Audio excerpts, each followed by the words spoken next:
पश्चिम बंगाल विधानसभा चुनाव 2026 नजदीक आते ही सियासी हलचल तेज हो गई है। हुगली जिले के बलागढ़ से तृणमूल विधायक और साहित्यकार मनोरंजन व्यापारी ने सोशल मीडिया पर बगावती अंदाज में पोस्ट डाले।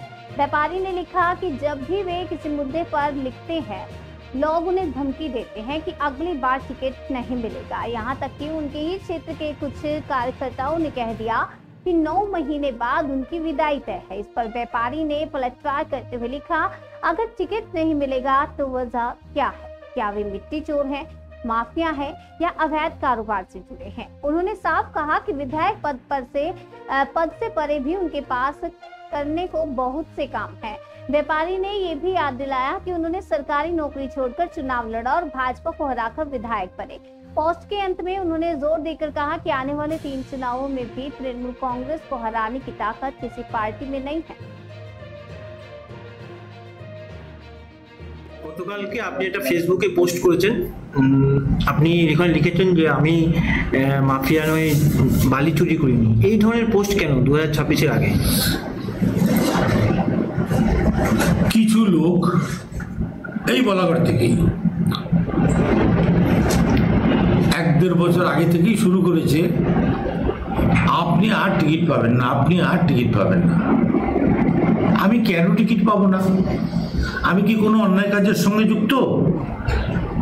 এখানে বলতে গিয়ে আমি বলেছি যে আমি কি বালি চুরি করি, মাটি চুরি করি, সবুজ দ্বীপের গাছ কেটে বিক্রি করি, রেশনের মাল পাচার করি, গরু পাচার করি, গাঁজার ঠিক থেকে পয়সা নিই?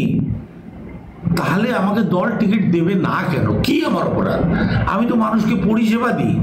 কোনো বিধায়ক 365 দিন তার বিধানসভা ক্ষেত্রে পড়ে রয়েছে, দিনরাত 24 ঘন্টা নিজে কাপড়ের বান্ডিল নিয়ে ঘুরে ঘুরে, টিপলের বান্ডিল নিয়ে ঘুরে ঘুরে পাড়ায় পাড়ায় দিয়ে বেড়াচ্ছে গরিব মানুষকে, আছে কোনো রেকর্ড? তা আমি এই কাজগুলো করার জন্য আমাকে দল টিকিট দেবে না? তার জন্য আমি তাদের বলেছি যে এত উল্লাস হবার তোমার কি আছে?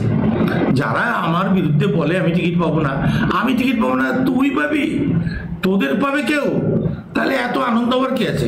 আমি পাবো না, দলের কেউ পাবে, আমি খাটবো তার পিছনে। তাহলে বলাগড় টিকিট কে পাচ্ছে? দল যাকে দেবে, যাকে দেবে, দলের ভাবনা চিন্তার মধ্যে সেটা আছে। আমি কেন আগে আপনাকে যারা বলছে তারা কি তৃণমূলেরই? একদম তৃণমূলেরই একটা গোষ্ঠী। আমার উপস্থিতিতে যাদের স্বার্থহানি হচ্ছে, তুমিও বলাগড়ের মানুষ, তুমিও জানো যে আমার লড়াইটা কাদের বিরুদ্ধে।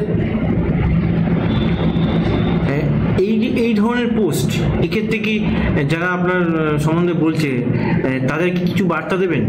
বার্তা তো আমার পোস্টের মধ্যে দিয়েই পেয়ে গেছে, আবার নতুন করে কি বার্তা দেবো? যে এত উল্লাসিত হবার কিছু নেই। আমি টিকিট না পেতে পারি, সে দল যদি মনে করে আমাকে টিকিট দেবে না, দেবে না, কিন্তু তার জন্য তুমিও তো পাচ্ছ না। দেখা যাচ্ছে যে বলাগড়ের কিছু কর্মী যারা আপনাকে বলছে যে আপনি টিকিট পাবেন না, তাদের এই উদ্দেশ্যটা কি? তোমার কথাটাকে একটু সংশোধন করো। বলাগড়ের কর্মী কিসের কর্মী? তারা তাদের ধান্দার কর্মী।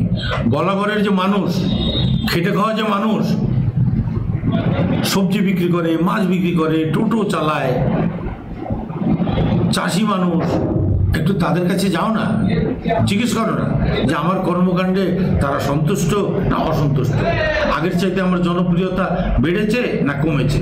তাহলে ভোলাগড়ের সামনে যে বিধানসভার টিকিটের জন্য অনেকেই দৌড়াদৌড়ি শুরু করে দিয়েছে অলরেডি, তো আপনি কি বলবেন এই বিষয়ে?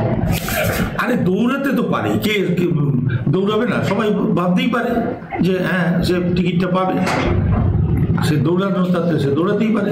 আপনি কতটা আশাবাদী? আমি আশাবাদীও নই, নিরাশাবাদীও নই।